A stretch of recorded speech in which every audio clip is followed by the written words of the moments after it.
Meus irmãos, que a graça do Senhor seja com todos. Nós vamos abrir as nossas Bíblias em Lucas, capítulo 15. Evangelho segundo Lucas, capítulo de número 15.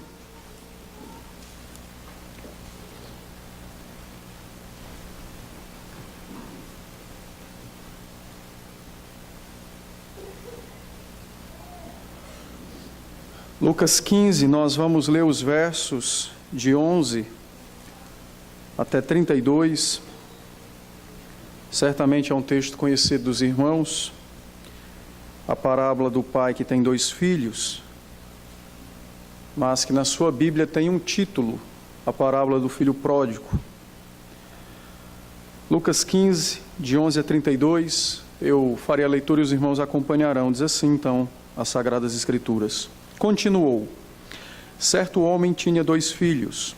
O mais moço deles disse ao pai: Pai, dá-me a parte dos bens que me cabe.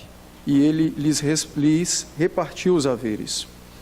Passados não muitos dias, o filho mais moço, ajuntando tudo que era seu, partiu para uma terra distante e lá dissipou todos os seus bens, vivendo dissolutamente. Depois de ter consumido tudo, sobreveio àquele país uma grande fome e ele começou a passar necessidade. Então ele foi e se agregou a um dos cidadãos daquela terra, e este o mandou para os seus campos a guardar porcos. Ali desejava ele fartar-se das alfarrobas que os porcos comiam, mas ninguém lhe dava nada. Então, caindo em si, disse: quantos trabalhadores de meu pai têm pão com fartura, e eu aqui morro de fome? Levantar-me-ei e irei ter com meu pai e lhe direi: Pai, pequei contra o céu e diante de ti. Já não sou digno de ser chamado teu filho. Trata-me como um dos teus trabalhadores. E levantando-se foi para seu pai.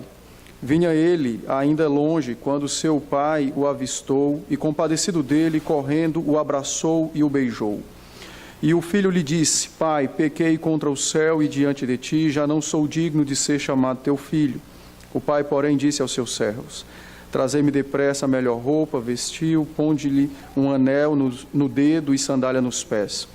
Trazei também e matai o novilho cevado, comamos e regozijemo-nos, porque este meu filho estava morto e reviveu, estava perdido e foi achado. E começaram a regozijar-se.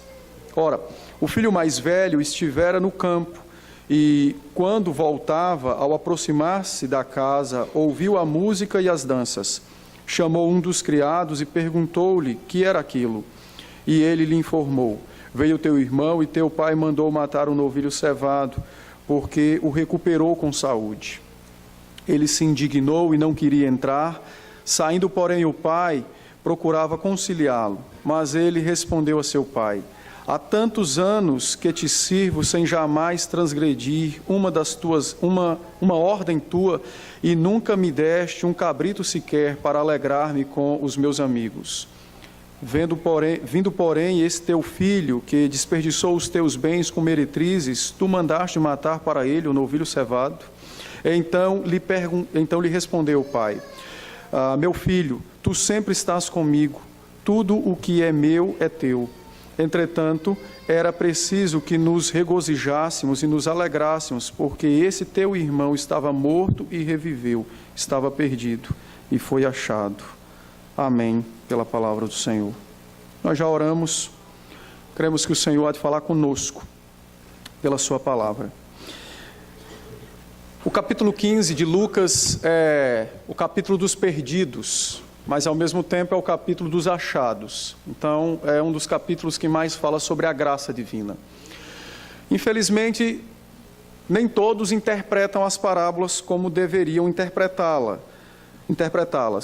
Elas estão dentro de um contexto onde o Senhor Jesus recebia publicanos, pecadores na sua presença, onde pregava o evangelho a eles.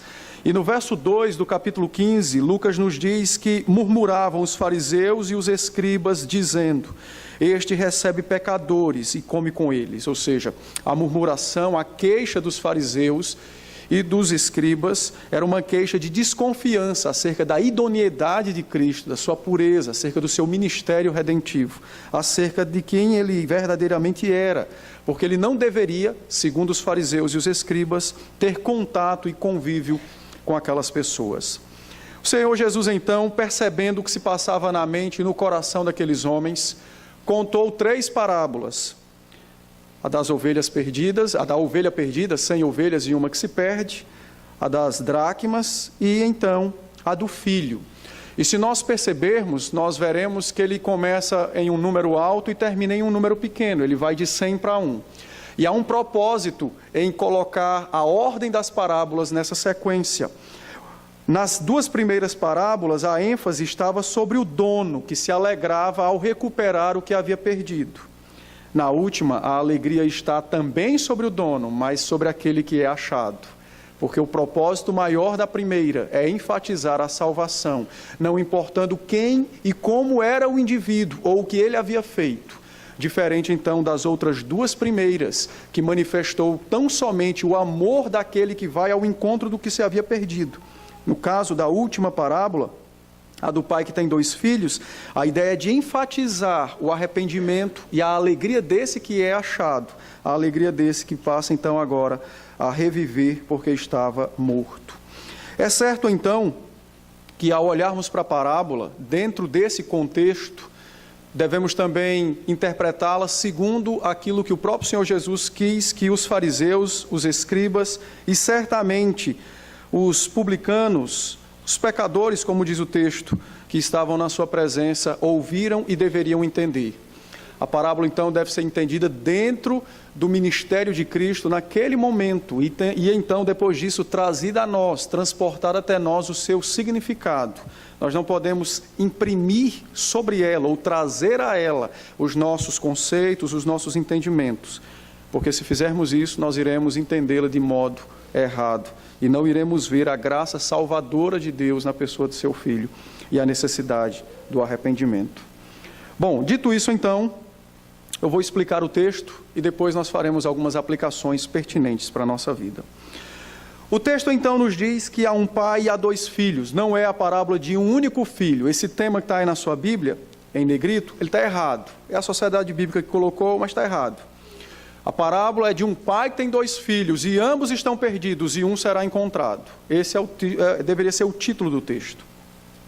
O pai, então, segundo o que o Senhor Jesus contou, significa Deus, amoroso e santo.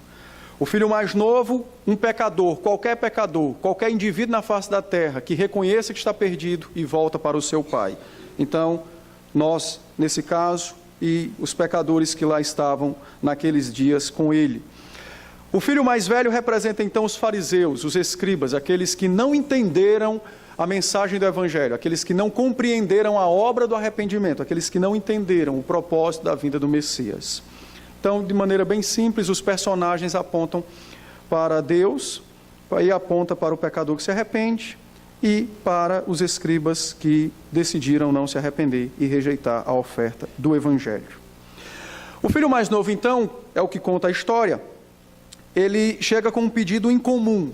O pai ainda estava vivo, então ele de fato é detentor da herança, porém ainda ele é detentor de modo legal, porém ainda não de modo que de fato ele possa se apropriar daquilo. Então o seu pedido é um pedido incomum, não é um pedido corriqueiro, é algo estranho. E ele pede então ao pai que faça a divisão dos haveres, a divisão da herança. O filho então mais velho, o pai atende o pedido, é o que o texto nos diz, e divide a herança. O filho mais novo recebe a sua herança, o filho mais velho não recebe a herança de imediato. No verso 31 dessa carta, o pai argumenta com o filho dizendo: tudo que é meu é teu. Isso está voltado para a herança. Não está tratando acerca do reino de Deus, como, por exemplo, é o entendimento dos arminianos, que querem entender aqui como que o indivíduo tem a possibilidade, porque ele já possui o reino, então ele aceita ou recusa caso ele queira. Não. O verso 31 deve ser entendido dentro do pedido ao qual o texto nos retrata. Então, o pai divide a herança, o filho mais novo recebe a herança, o mais velho não recebe a herança. A herança está estipulada, porém ele não toma posse daquilo pelo qual lhe pertencia agora. Ela fica sob o controle de seu pai. Esse pedido do filho mais novo de receber a sua herança mostra então o seu desinteresse de amar e de cuidar do seu pai. Veja que o texto diz que ele recebe os seus haveres e, passado poucos dias, ele vai embora da casa de seu pai. Ou seja, ele violou o 5º mandamento, honrar pai e mãe. Era seu dever permanecer na casa até, então, o tempo necessário, manifestando assim o seu cuidado e o seu amor pelo seu pai. O pedido do filho mais novo de dividir os haveres, a fim de viver por conta própria, retrata o desejo no coração de Adão e Eva, quando atenderam à voz da serpente e não ouviram a voz do Senhor, no verso 15, 16, 17 de Gênesis 2. Então, o pedido de receber a herança, ele aponta para o desejo do homem de querer viver agora, depois da queda, por suas próprias forças, pelo seu próprio entendimento. O indivíduo agora quer viver longe de Deus, e é exatamente isso que o texto nos mostra. O filho mais novo quer viver longe do seu pai. O fato do pai dar os haveres também aponta para uma ação de Deus em permitir que os pecadores vivam segundo os seus próprios interesses, vivam segundo o seu próprio entendimento, vivam segundo, então, a sua própria pecaminosidade. O apóstolo Paulo, escrevendo aos Romanos, no capítulo 1, a partir do verso 18, ele então mostra que essa ação de Deus se configura num juízo dele, do próprio Deus, em permitir que o indivíduo viva segundo o seu próprio entendimento, e assim ele contraia cada vez mais juízo para si. Então, o pai entrega os haveres, o filho então executa o seu projeto de viver longe do Senhor. O desperdício da herança e a fome que vem depois àquele país mostra as consequências do pecado na vida do ser humano. Ele perdeu, ele lançou fora, ele dissipou o seu relacionamento com Deus e automaticamente ele passa fome, porque ele não desfruta mais desse relacionamento. E isso traz consequências severas ao seu coração e à sua alma. Todo tipo de medo, todo tipo de pânico vem ao coração do indivíduo quando ele não está de fato na presença do seu Deus e do seu Pai. O texto então nos mostra que tudo isso é um retrato da vida do homem longe do próprio Senhor. Ao mesmo tempo em que mostra o reconhecimento, ao mesmo tempo em que a fome e o desperdício da herança mostra então as consequências do pecado na vida do indivíduo, quando ele cai em si e percebe a situação em que ele está, isso também mostra que há necessidade de mudar. Há também a necessidade de reconhecer os nossos pecados, há a necessidade de confessar o nosso pecado ao nosso Pai. E isso então pinta a figura do coração humilde. A humildade caracteriza o arrependimento, ela é uma das marcas dos salvos. O indivíduo, para ser salvo, é salvo exatamente pela graça, mas a marca dessa salvação no homem, no ser humano, na terra, uma dessas marcas é exatamente a humildade, o fato de reconhecer que passa fome, que está em terra estranha e que o seu Pai tem uma casa bendita e maravilhosa e que pode recebê-lo. Então, o texto nos mostra que há necessidade do indivíduo se arrepender, há necessidade então dele reconhecer que o seu bem-estar físico e espiritual se encontra nas mãos de seu Deus, que também é o seu Pai. O texto então diz que o pai não faz nenhuma exigência para receber o filho, pelo contrário, quando o pai o vê, de longe ele sai ao seu encontro e o abraça. Então isso mostra a graça de Deus que é experimentada por meio da obra do Senhor Jesus, e o nome disso chama-se misericórdia. O pai então vai ao encontro do filho, essa é a segunda parte do texto. Vai ao encontro do seu filho perdido, o que era algo incomum daqueles dias. Para nós hoje é extremamente normal um pai ir ao encontro do seu filho, mas na cultura daquela época não, algo completamente diferente. O certo era o filho chegar, cumprimentar o seu pai respeitosamente e obter dele a permissão então, para que pudesse se achegar a ele. O cumprimento mostra então todo o respeito pelo qual o pai possuía, e bem como também todo o entendimento que o filho tinha desse respeito para com o seu pai. O texto então diz que o pai dispensa essas coisas e corre então em direção ao seu filho. Ao mostrar isso, o texto mostra então o grande contraste que há na atitude do pai de ir ao encontro do seu filho, o filho que havia se desviado, que havia transgredido a sua aliança de pertencer ao seu pai. E isso mostra então o contraste com o filho mais velho, quando voltar do campo, como ele irá reagir diante de um pecador que se arrepende. O texto mostra então que o pai vai, encontra o seu filho e o sauda com abraços, com beijos calorosos, manifestando o seu amor e a sua graça e a sua compaixão, que é insondável, para com o seu filho que havia perdido. O texto então nos mostra que o filho confessa o seu pecado ao seu pai. Ele diz: pai, pequei contra os céus e diante de ti, já não sou digno de ser teu filho. Então é necessário a confissão. O pai recebe a confissão, o que mostra então a graça divina sobre as nossas vidas, e imediatamente o resultado dessa graça, a restauração. O pai então chama o seu servo, dá ordens para vesti-lo, colocar um anel no dedo, sandália nos pés. Interessante que para nós o calçado hoje é algo muito comum. Naquela época não, os escravos não possuíam sandálias, apenas os seus senhores. Então a ordem de colocar uma sandália nos pés aponta para o fato de que o filho permanecia com a dignidade de filho. Ele seria senhor na casa pela qual há pouco tempo ele havia abandonado e havia rejeitado.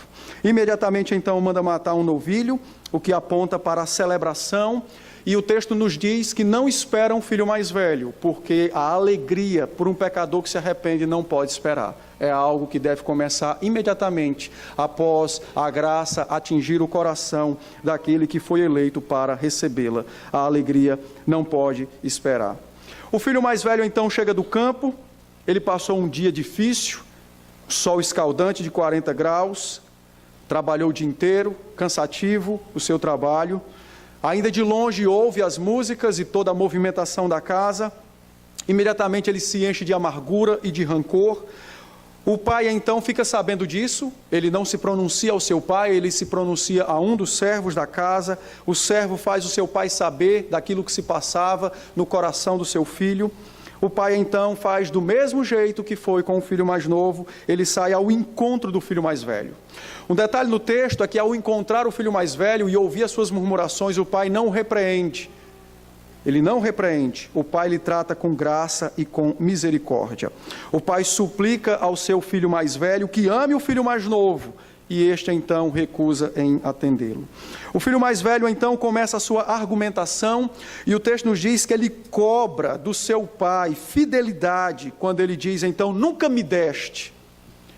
Nunca me deste. Foi então uma palavra que o filho mais velho usa para com o seu pai, ou seja, ele cobra fidelidade do seu pai, e ao mesmo tempo ele desrespeita o seu pai.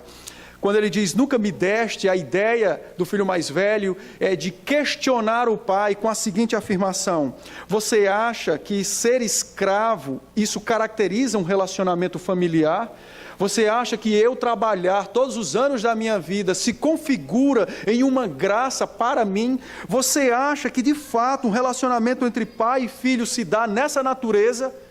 Então o filho mais velho desrespeita o seu pai, cobra dele fidelidade e então acusa o seu pai de ter usurpado do seu trabalho ao longo daquele tempo. Isso mostra então o seu ardente descontentamento, o seu ciúme, a sua amargura. O filho mais velho age semelhante a Caim, que quando Deus recebe Abel e sua oferta, ele se indigna, furioso, amargurado, odiando agora o seu irmão, maquina a morte do seu irmão, achando que por esta razão seria então aceito pelo Senhor, como se fosse o único a pertencer ao Senhor. Então o filho mais velho, nesse momento, ele se assemelha a Caim. O texto nos diz então que aquela acusação afiada que o filho mais velho faz agora contra o seu irmão, quando diz ele desperdiçou tudo com prostitutas, a ideia de que ele não merece ser restaurado, ele não merece ser trazido de volta para dentro de casa, ele não merece voltar ao patamar de filho, ele deveria então ser rechaçado ou no máximo ser tratado como um dos escravos. Ele não merece misericórdia. Essa é a expressão que o filho mais velho quer que o seu pai entenda e que faça assim para com o seu irmão mais novo.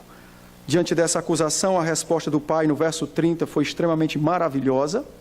O filho mais velho faz essa acusação ao seu irmão mais novo, no verso 30, e o pai então responde dizendo o seguinte: meu filho, tu sempre estás comigo, tudo que é meu é teu, entretanto era preciso que nos regozijássemos e nos alegrássemos, porque esse teu irmão esteve morto e reviveu, esteve perdido e foi achado. Ou seja, a resposta do pai é que a salvação é pela graça e não pelas obras. O pai não anula o fato do filho ter desperdiçado os haveres. O pai não diz que o filho não esteve com prostitutas. O pai simplesmente diz que a salvação é pela graça e não pelas obras. E por essa razão, então, o pai responde ao filho mais velho. A resposta do pai ao filho mais velho mostra a condição de todos os homens, tanto do filho mais novo quanto do mais velho, morto e perdido. Revela a compaixão e a misericórdia de Deus em ir ao encontro do indivíduo para achá-lo e para revivê-lo. O filho mais velho estava, nesse momento, representando os fariseus, que murmuraram lá no verso de número 2. Eles viviam realizando os serviços sagrados. Na cabeça deles, eles viviam em comunhão com Deus, e no entendimento deles, eles estavam constantemente na casa de Deus, mas é como se Deus não estivesse dado nada a eles, porque agora estava aceitando pecadores na sua própria casa. Essa é a ideia do texto.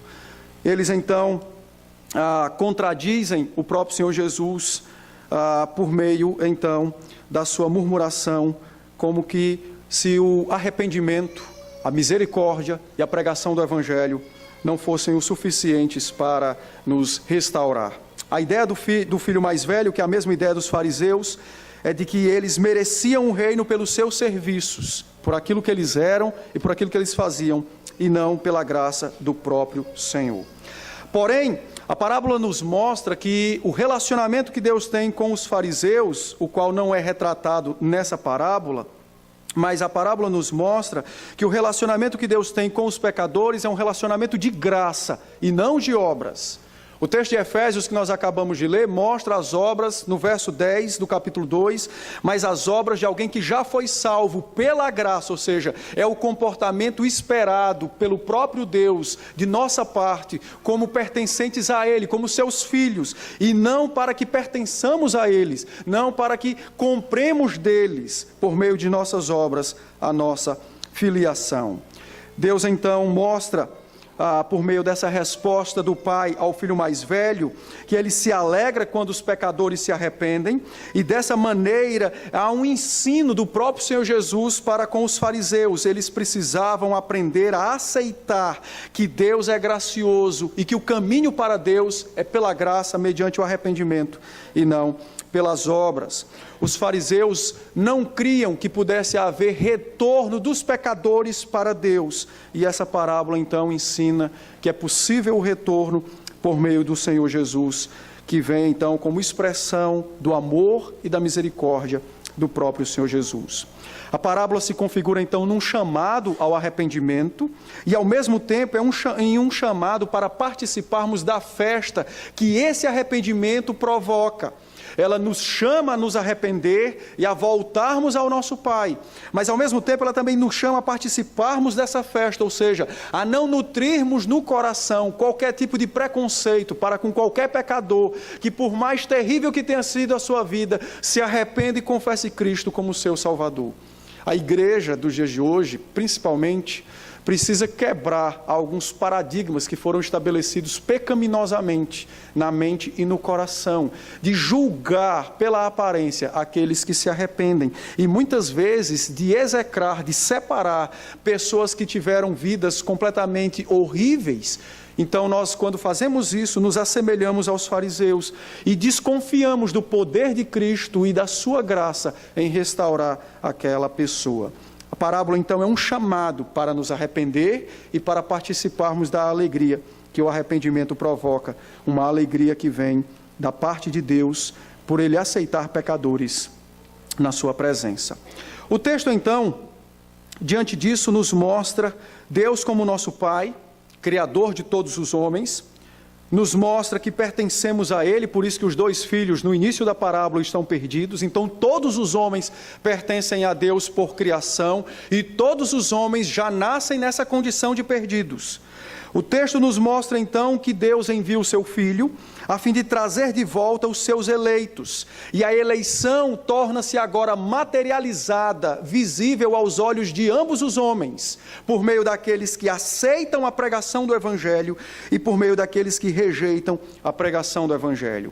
Os que aceitam, aceitam porque foram eleitos, e os que rejeitam, rejeitam porque não foram eleitos para aceitá-la. Então, essa graça de Deus, a qual iniciou-se antes da fundação do mundo, agora se concretiza dentro da história e na vida dos homens, e o texto então faz com que nós percebamos isso. O caminho então para essa eleição, para experimentarmos essa eleição, é tão somente pela fé no próprio Senhor Jesus. O texto nos diz também que o filho mais novo, ao cair em si e reconhecer a sua falência, tanto física quanto espiritual, o texto nos mostra o arrependimento. E existem 3 coisas dentro do arrependimento que precisam ser enfatizadas por nós também nessa noite. Quando ele diz então: e o filho lhe disse: Pai, pequei contra os céus e diante de ti, já não sou digno de ser chamado teu filho. O texto nos mostra então que cair em si significa perceber quem o indivíduo é. Nós precisamos perceber quem nós somos. Nós não somos boas criaturas. Nós não temos nenhum bem espiritual dentro de nós. E nós não devemos confundir esmola ou tratar bem alguém com o bem que as Escrituras retratam. O bem da Escritura é o bem espiritual, é aquele que nasce no nosso coração com o intuito de adorar a Deus e de manifestar a sua glória aos homens. É o bem que mostra o Deus soberano que governa o universo. Então, o filho, caindo em si, percebeu quem ele era, e os homens precisam perceber quem eles são. O texto nos mostra então que o filho confessa e retorna, ou seja, não há arrependimento quando nós apenas reconhecemos os nossos pecados, se nós não o confessarmos e se nós não retornarmos. Confessar os pecados significa de fato abrir a boca e manifestar com palavras o entendimento que veio ao coração. Esse negócio de dizer eu me arrependi na mente e no coração, se não houver palavras ditas, precisamos então ter cuidado com tal tipo de arrependimento. O arrependimento mostra a humildade que vem ao coração do indivíduo quando ele de fato materializa aquilo que está dentro da alma dele. Reconhecer que é pecador e dizer que é pecador manifesta a graça divina no nosso coração. Se nós escondemos que somos pecadores com as nossas palavras, certamente também esconderemos de Deus com o nosso coração.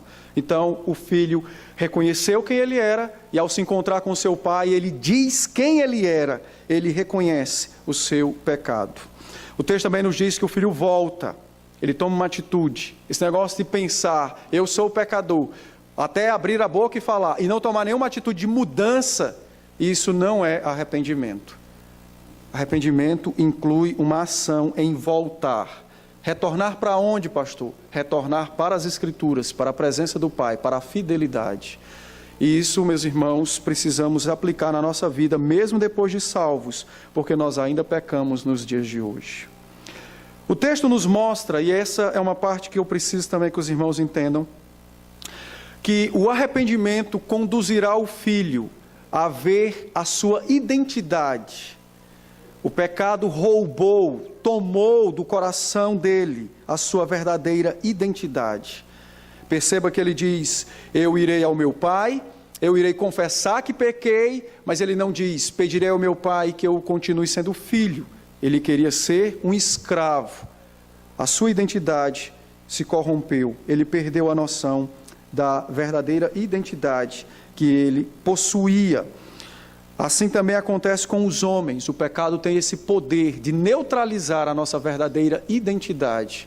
E é por essa razão que hoje tem muitos crentes que se relacionam com Deus como se ele fosse uma pessoa estranha e distante da vida deles, porque não entenderam a sua verdadeira identidade. O texto nos diz então que o filho, ao voltar e reconhecer, manifestar o seu arrependimento, dizer que queria ser tratado como um escravo, houve uma palavra muito doce e gentil da parte do pai. O pai diz então que a verdadeira identidade dele não era de ser um escravo, não era de pertencer apenas àquela casa, mas era em permanecer como um filho.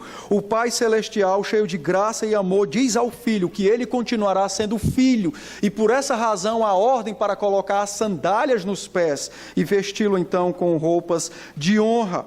O filho mais novo declara que não é digno, quer ser um forasteiro, quer ser um estranho na casa do pai. Mas o pai vai ao encontro dessa afirmação e diz que ele permanece como filho, porque a filiação não é por merecimento, mas ela é por graça. Quando nós lemos, por exemplo, o Evangelho de João, capítulo 1, os versos de 12 a 14, o apóstolo João nos diz que os filhos de Deus são gerados pelo poder de Deus, mediante o sangue de Cristo derramado na cruz do Calvário. Não depende da carne, nem do sangue, nem da vontade, nem do entendimento de homens, mas depende tão somente da cruz de Cristo e do seu sangue que ali foi vertido. Efésios, capítulo 5, os versos 1 e 2, o apóstolo Paulo se dirige à igreja e diz: meus irmãos, vós sois filhos de Deus, e como filhos compete a vós imitar o vosso Pai. A verdadeira identidade do crente não é estar na casa de Deus como um estranho, mas é em ser filho do próprio Deus. Ele, escrevendo aos Romanos, no capítulo 8, Paulo diz: um dos propósitos do Espírito Santo habitar nos crentes, e esse é o principal ministério do próprio Espírito, não é fazer curas, não é fazer milagres, não é trazer dons aos homens. O principal propósito do Espírito Santo é fazer com que os crentes possam dizer de fato e de verdade: Abba, Pai, nas suas orações. Por esta razão, o texto nos diz que o filho precisava entender que o pecado não roubou a sua identidade, perverteu na mente, mas não roubou, porque a verdadeira identidade está nas mãos de Deus, e Ele dá a nós por meio do seu Filho, do Senhor Jesus. O filho mais novo, então, entende isso, ele não retruca, ele entendeu que a salvação é pela graça, que a filiação é pela graça, que ele foi escolhido para ser filho e não que ele conquistou o direito de ser filho. Ele então se apropria da sua identidade e passa a viver na casa de seu pai. O filho mais velho, porém, não segue o mesmo princípio. O filho mais velho não se alegra com a volta do seu irmão, ele se enxergava como um servo, quando ele diz que sempre trabalhou na casa do pai, sem nunca transgredir uma ordem, sem nunca obter nenhum proveito. Ele se coloca como se ele fosse um servo, um escravo. Ele não reconhece a sua filiação. O pai insiste e diz que ambos são filhos, porém o filho mais velho deseja ser um servo, um escravo. Ele não deseja estar na casa do pai e se relacionar e se alegrar com aqueles que pertencem ao pai. O pai insiste com o filho e o filho retruca, dizendo o seguinte: nunca e sempre, são duas palavras que ele usa. Ele diz: este teu filho, ou seja, não é meu irmão, e nunca e sempre. Ao dizer isso, o filho mais velho, é como se ele dissesse assim: se ser teu filho depende da graça e não das obras, eu prefiro ficar do lado de fora da casa. Se ser salvo implica em arrependimento e graça, e não de obras, eu prefiro ficar do lado de fora da casa. E é dessa maneira que os homens não alcançados pelo Evangelho pensam e se relacionam com Deus. Se salvar uma prostituta e salvar a mim, que nunca matei ninguém, é a mesma graça e o mesmo evangelho. Eu prefiro então ficar do lado de fora dessa graça. E é por essa razão que o arminianismo faz tanto sucesso no mundo, porque os homens continuam buscando o velho engano da serpente, de quererem a glória de Deus para si. A parábola nos mostra então que os seus filhos têm um lugar diante dele. Todos os homens têm um lugar diante de Deus. Uns como filhos, por meio do arrependimento e da graça, vivendo em festa na casa do Pai, um relacionamento familiar com Deus. E outros do lado de fora, porque querem que os seus merecimentos sejam igualados às obras do Senhor Jesus. O filho mais novo, então, foi convertido, reconciliado. O filho mais velho permanece no seu desejo de se salvar. E aqui nós temos o retrato da história dos homens, de todas as épocas, e principalmente da graça de Deus, em vir ao encontro dos pecadores, para fazer com que eles se arrependam e se voltem para Ele. Eu quero fazer algumas aplicações desse texto. A parábola ela tem basicamente dois propósitos. O primeiro, convidar os homens ao arrependimento. O segundo, convidar os homens a viver na festa que esse arrependimento provoca. Então, primeiro objetivo. A parábola enfatiza o amor incondicional de Deus. Ela enfatiza o amor incondicional do Senhor. No verso 20, o texto então é claro em dizer isso, que o pai recebe o filho.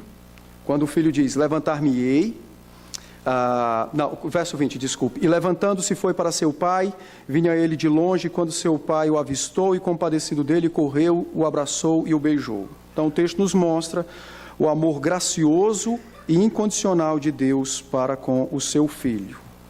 Um detalhe desse texto é que o pai manifesta toda uma avidez em ir ao encontro do seu filho. Mas aquele filho era um filho problemático. Era um filho que havia se desviado.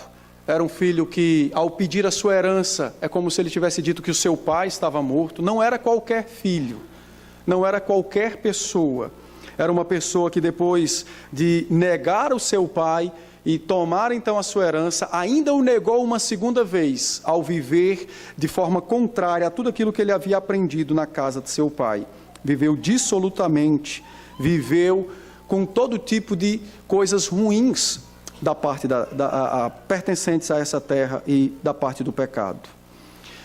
Ao falar sobre isso, o Senhor Jesus enfatiza então que depois de muito tempo, Israel vivendo longe de Deus, curtindo então toda a sua idolatria, veio salvação sobre Israel.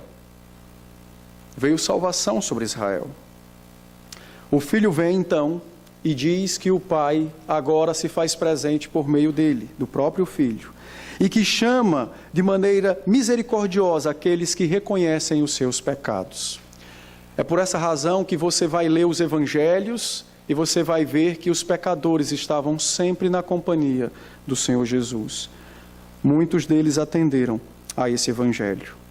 Da mesma maneira que essa palavra foi dita a Israel, ela também é dita a nós hoje. Veio salvação para nós. E é necessário que nós tomemos parte dessa salvação, nos fazendo cada vez mais próximos do Senhor Jesus. Um detalhe interessante é que se o primeiro objetivo dessa parábola é um chamado ao arrependimento, e se nós já nos arrependemos para a salvação, então significa dizer que compete a nós, como estilo de vida, fazer com que os homens que ainda não se arrependeram tomem conhecimento desse arrependimento e desse convite para a salvação. O texto nos mostra que um dos propósitos básicos da igreja é mostrar ao mundo que a salvação veio a Israel, e não somente àquela terra, mas a todos os povos. A igreja precisa entender que faz parte da sua agenda pregar o evangelho em todos os lugares. A igreja precisa entender que compete a ela dizer ao mundo que Cristo veio e convida os homens ao arrependimento. Quando nós não cumprimos essa tarefa, nós estamos agindo como os fariseus, querendo a salvação pelas obras ou escondendo a salvação daqueles que precisam ouvir. Os crentes, aqueles que já se arrependeram para a salvação, precisam mostrar isso na sua vida e nas suas palavras aos outros. Precisam mostrar ao mundo que Cristo veio e oferece a eles, então, arrependimento e salvação. Contentar-nos em estarmos na nossa igreja, nos bancos confortáveis que possuímos, e não lutarmos durante a semana para dizer aos homens que Cristo é Salvador, não é um bom testemunho de vida cristã. Vir à igreja, somente vir à igreja, e não dizer aos homens, por causa de quem você vem à igreja, por meio de obras e de palavra, não é um bom testemunho de vida cristã. Assim como o texto foi um convite ao arrependimento, vindo da boca do Senhor Jesus para aqueles homens, o mesmo deve ser feito por nós hoje. Devemos também repetir esse convite aos outros homens. A igreja precisa entender que está sob seus ombros a proclamação do Evangelho, o convite ao arrependimento. Se nós não fizermos isso, muitos filhos de nosso Pai, nossos irmãos, permanecerão e sofrerão nas garras do pecado e de Satanás, e culpa será nossa por nossa negligência e omissão. Então, o primeiro objetivo do texto é um convite ao arrependimento. Você já se arrependeu para a salvação? Sim, então manifeste isso aos homens, por meio de suas obras e de suas falas. Não, arrependa-se agora. Do contrário, esse negócio de vir à igreja, dizimar, sou filho não sei de quem, não tem fé salvadora, fique tranquilo, você vai para o inferno sendo filho de quem for. Não importa, Deus não vai considerar quantos anos você tem de membro, quantas vezes você dizimou. A consideração da parte do Senhor é exatamente se o seu Filho, Jesus Cristo, está na sua vida. E se o sangue do seu Filho já remiu os seus pecados. Então você já se arrependeu? Já? Louvado seja Deus. Viva como alguém que professa Cristo como Salvador. E diga aos homens que eles precisam se arrepender, porque do contrário não haverá salvação para eles. Não arrependeu-se ainda, salvificamente falando. Então esse convite é para você hoje. E não tarde em responder, porque você também não sabe até quando ele será feito a você. O segundo objetivo da parábola é retratar a festa provocada pelo arrependimento de um pecador que voltou ao seio da casa de seu pai. Esse convite foi feito aos fariseus e também é feito a nós hoje, aos crentes dos dias de hoje. Aos fariseus para que se arrependessem e participassem da festa. Para nós que já nos arrependemos, o convite também é feito para participarmos dessa alegria que vem. Uma das coisas que nós precisamos entender e que faz parte da festa provocada pelo Senhor Jesus em nossas vidas é que, pela graça de Deus, os pecadores são alcançados, e pela graça de Deus os pecadores são redimidos, e pela graça de Deus os pecadores são transformados. Porém, infelizmente, mesmo depois de salvos, muitos pecadores vivem como se estivessem fora da casa do Pai. Infelizmente, muitos crentes, mesmo depois de possuir a fé salvadora, de terem provado de bênçãos espirituais incríveis da parte de Deus, dando testemunho de que é nosso Pai, ainda desfrutam de um relacionamento como se o Senhor fosse um ser estranho, uma pessoa longe de sua própria vida. Não desfrutam de gracioso e compassivo relacionamento com o Senhor. Eles estão fora como o filho mais velho e estão sempre argumentando o que fazem e o que não fazem, como se eles pudessem barganhar com Deus por meio de suas obras algum benefício que repousa nas mãos do seu Pai. O texto nos mostra claramente que não há como barganharmos com Deus nada de suas mãos, nem no que tange a nossa salvação, nem no que tange a outras bênçãos da parte do Senhor.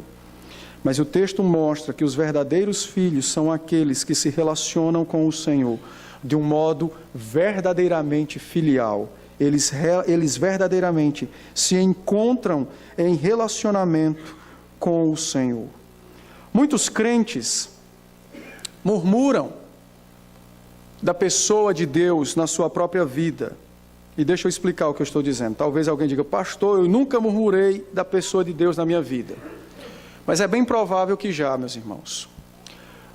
Quantas vezes os nossos desejos são confrontados com a vontade de Deus e no íntimo de nossa alma vem um sentimento de desprazer por pertencermos a esse Deus e por possuirmos tal fé e por não podermos fazer o que bem desejávamos e queríamos. Isso acontece conosco.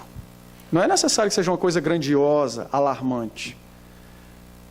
Mas todas as vezes que desejamos algo com muita intensidade e a palavra diz para não fazermos, no fundo de nosso coração e de nossa alma brota um sentimento de murmuração de por que pertencemos a Ele e por que Ele é nosso Pai. Muitos crentes vivem como o filho mais velho, fora da casa do Pai, como se fosse um estrangeiro. Não reconhecem a sua verdadeira identidade de filhos de Deus.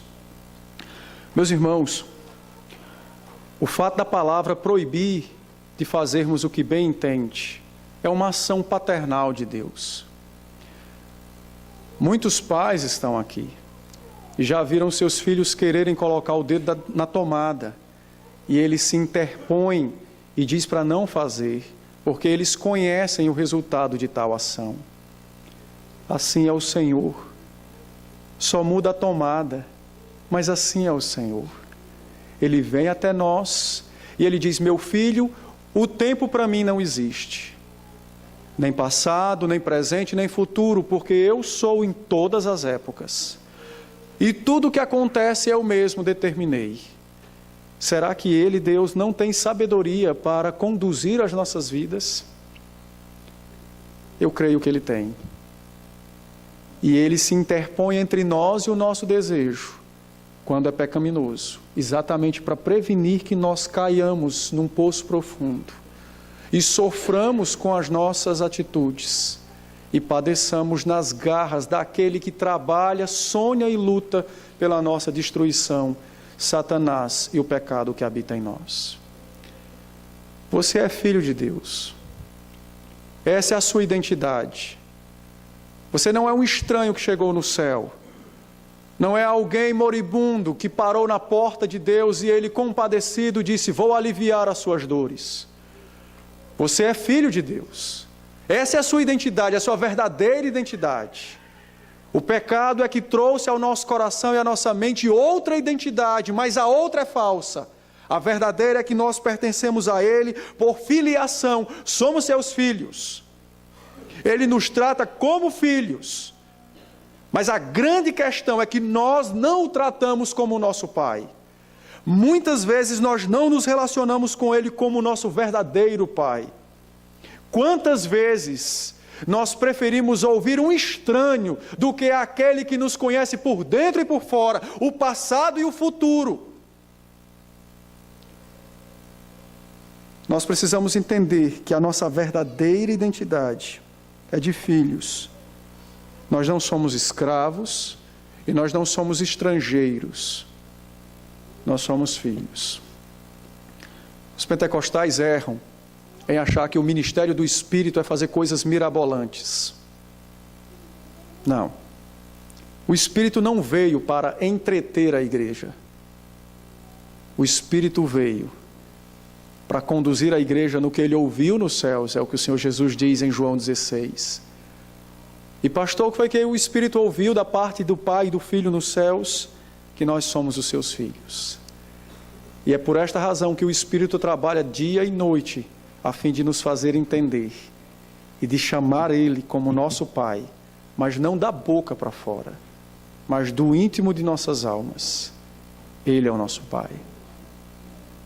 Nós precisamos crer nessa verdade e precisamos viver essa verdade.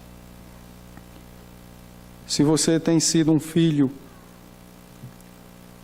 que tem vivido como se Deus fosse estranho, arrependa-se. Arrependa-se.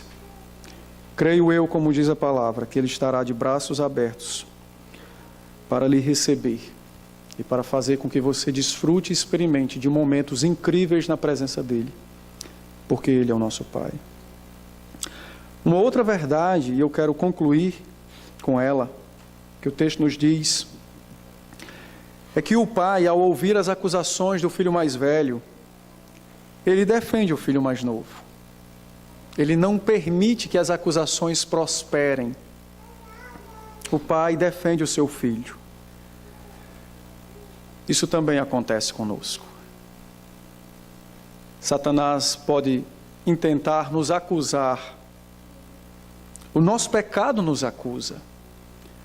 Quantas vezes nos julgamos indignos de fazer algo para o Senhor e olhamos para as nossas obras e não olhamos para a pessoa de Cristo, que é o Redentor de nossas vidas, e colocamos Cristo e a sua obra no mesmo patamar das nossas? Meus irmãos, as acusações contra os filhos de Deus não prosperam. Então não interessa o que você já fez no passado, por pior que tenha sido. Você precisa trazer ao seu coração a grata alegria de saber que o sangue de Cristo é poderoso para perdoar o seu pecado. Se há algo que lhe incomoda, que lhe traz desconforto na alma e no coração, uma lembrança ruim de alguma época do passado, entenda. O sangue de Cristo removeu todas essas coisas. E agora o que paira sobre sua vida é exatamente a firme afirmação de que você é justo, plenamente justo, pela obra do Redentor. Um detalhe interessante é que nos céus, quando chegarmos lá, nós não iremos esquecer que somos pecadores. Creio eu que talvez não lembremos do que fizemos, mas não iremos esquecer que somos pecadores. Mas cantaremos um hino nos céus, glória ao Cordeiro de Deus, porque lá nós teremos plena consciência do seu poder e da sua graça aplicada à nossa vida. Entretanto, a Bíblia nos diz que nós não precisamos esperar até chegarmos aos céus para já viver essa verdade. Nós podemos experimentá-la desde agora. Então, se há algo que lhe atormenta, entenda, o Pai defende os seus filhos das acusações. E assim também acontece conosco no dia de hoje. Que Deus nos dê graça e que o seu Espírito ministre a nós a paz, como diz o apóstolo Paulo em Romanos 5, a divinda do perdão. Ela produz essa paz. Que Deus lhe dê graça. Vamos orar? Ó Deus, nós bendizemos o teu nome, louvamos ao Senhor pela sua palavra, pela sua misericórdia, pela sua graça para conosco. De maneira extremamente santa, podemos sentir a sua presença no nosso meio, no culto e na nossa vida. E isso só é possível porque o Senhor é nosso Pai e o Espírito habita em nós. E dia a dia nos prepara como filhos para vivermos na tua presença. Te louvamos por esse momento santo, de podermos adorá-lo, bendizê-lo, de podermos proclamar ao mundo que pertencemos ao Senhor, não como escravos, como estrangeiros, mas como filhos, porque um dia o nosso coração foi alcançado pelo Evangelho e o próprio Espírito produziu dentro de nós o arrependimento para a salvação. Nós te louvamos por isso. O nosso desejo é que o Senhor encontre em nós corações de filhos. Nosso desejo é que o Senhor encontre em nós corações de homens e mulheres transformados pela pessoa do teu Espírito, mediante a palavra. Nosso desejo é que o Senhor encontre em nós homens e mulheres que saboreiam a graça do Senhor Jesus todos os dias, resistindo ao pecado, aos desejos da carne e desfrutando e saboreando o quão doce é a obra da redenção, a obra da santidade, a obra da perfeição. Não somos perfeitos, é verdade, Pai. Entretanto, o Espírito tem nos dado dias e tem nos ensinado a viver nessa perspectiva e nessa busca, a fim de nos encontrarmos com o Senhor de uma vez para todo sempre, e lá sim vivermos plenamente, perfeitamente para o Senhor e na presença do Senhor. Que o Senhor nos dê graça, pastoreie o nosso coração e a nossa alma nessa noite. É o que nós suplicamos e também agradecemos, em o nome do Senhor Jesus. Amém.